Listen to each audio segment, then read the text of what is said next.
Right, this is a nice big looking colony. It's got 2 full supers, needs 3rd super. Everything looks quite promising about it, you would say, if you'd only looked on the outside. Now then, they had 2 sealed queen cells about 4 weeks ago. This is our first time back in, and there is absolutely nothing. There should be something by now, and what's more, they're filling everything up with nectar. So Stuart, the one next door, was the same, 2 sealed queen cells 4 weeks ago, as was the one next to that. The one next to that has got sealed brood, lots of sealed brood. So Stuart's now going through that one to see if there's any eggs. If there was eggs and larvae, we would donate to the next door neighbour. Doesn't look like there's going to be, so we're going to end up with 2 that need a donation. Luckily, we have some more that we can go through, and I'm sure we will find something to give them. But because we've been in the one next to it, we know it shouldn't just be eggs at this point. It should be the full Monty. So I'm not very hopeful. But it does, you know, just show that you could sit and look at these bees all day from the outside and go, yeah, I think everything's fine. Look at them, big colony. But everything isn't fine. I'll let you know. So this is the next one that I opened to see if we could get eggs. Look at them. Killing themselves, trying to sting me. I mean, it's ridiculous. There is no way we're using these for donor eggs, because we would spread this temperament down to there. Now Stuart's gone in that one up there, and he's got eggs out there for his one, so he's able to put his one back together again. We'll look at another lot of bees for eggs for the other one. So last hive in this apiary, looking for a new queen.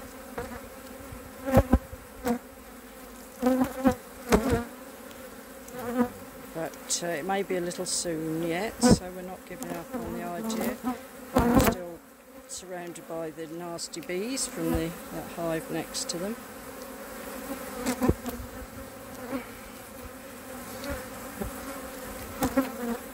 Just remembered I'm doing this in portrait, and I should be doing it in landscape.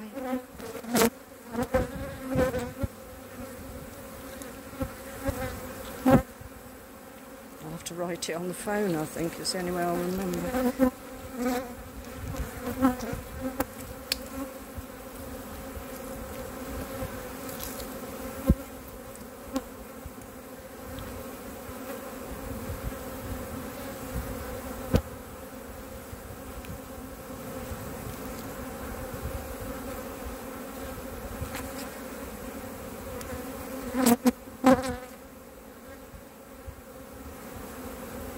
Anything?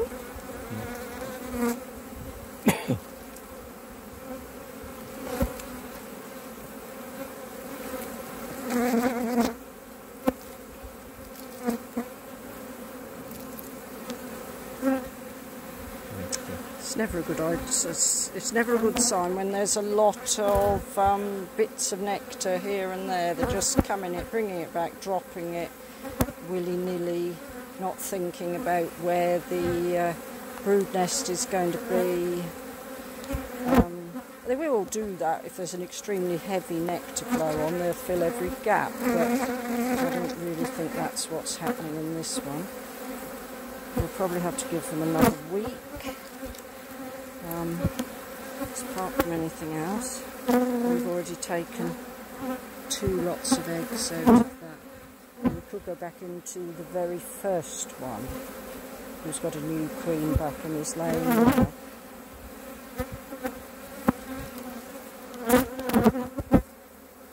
See the bee bread, we're all ready for a new colony to be established, or to continue this old colony but with a new queen. It's such a risky thing, swarming, for everybody. risky for the queen that goes out, and it's risky for the hive that's left behind. You get windy weather, cold weather. It's meant to be 19 degrees or above and no wind, you know. How much have we had of that this year? We've had a bit of warmth, but it's been windy. I don't know if you can see the nectars glinting. They're really being careless about where they put it. I should say that is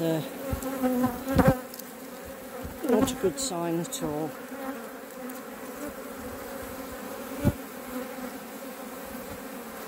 So, my cherub, do you think we should go back into the first one? Yeah. Yeah, they seemed quite nice, didn't they?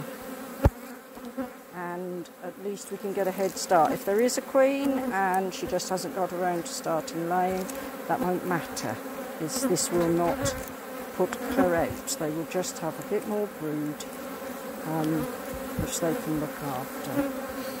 But I'd lay money that these are queenless, recently queenless. Okay, switch you off. Here he is, back into the first colony we went through here. But they're going to be a bit bratty because, you know, we're back together again 20 minutes, half an hour ago. We can't blame them for feeling that we're being a bit intrusive. Oh, getting smoked to bits here. Don't move up. Oh, just a bit. I'm not moving it. You don't want me to die.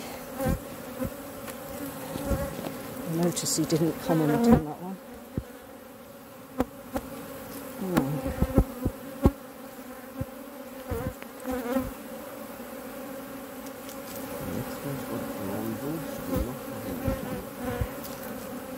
Are you muttering? Yeah, the phone brood on this one, so we're not giving them that one. No. Life is boring enough. And of course, all this does is gives them a chance, because they've got to make a queen and it's got to get out again. It will also give them a little boost of more brood as well.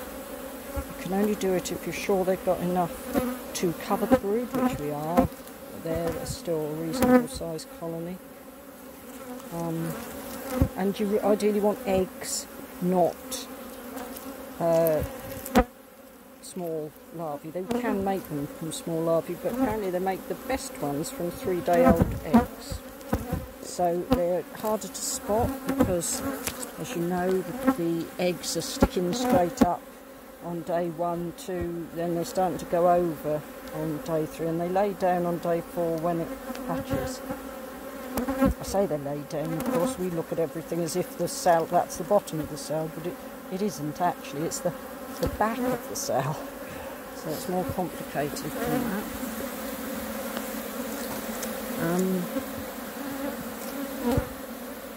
And then he's sure he saw eggs earlier. It's a question of choosing the right.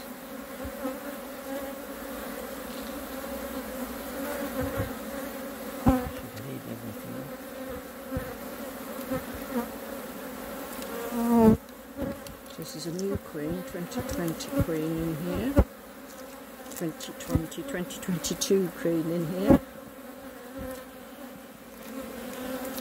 The only one out of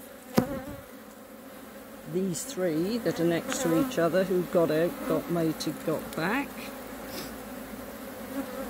Any good? Do you want me to go and look at it in the oh. No luck?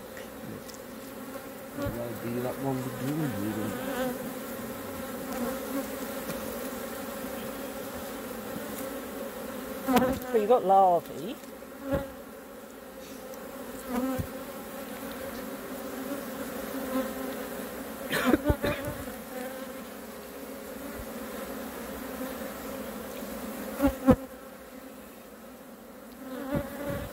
Usually find eggs towards the edge of the brood nest and towards the edge of the frame.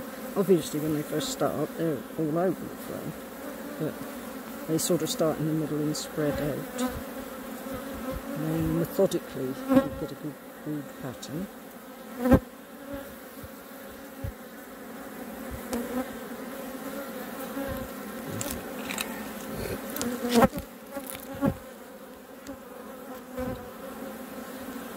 It's quite difficult to see when you're in the shade, as this hive is at the moment.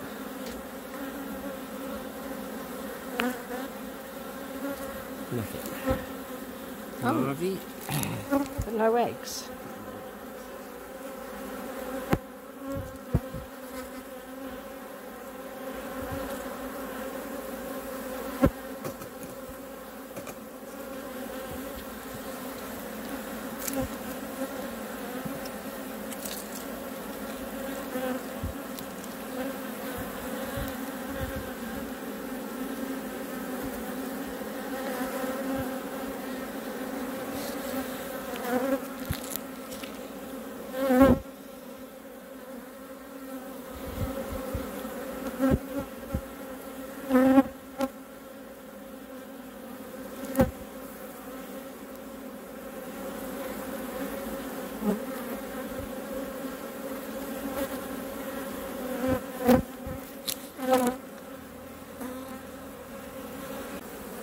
Yeah, so once we get them out into the sun, so you can really see what you're looking at. Look, we've got excellent eggs all the way across side, and in the middle, larvae.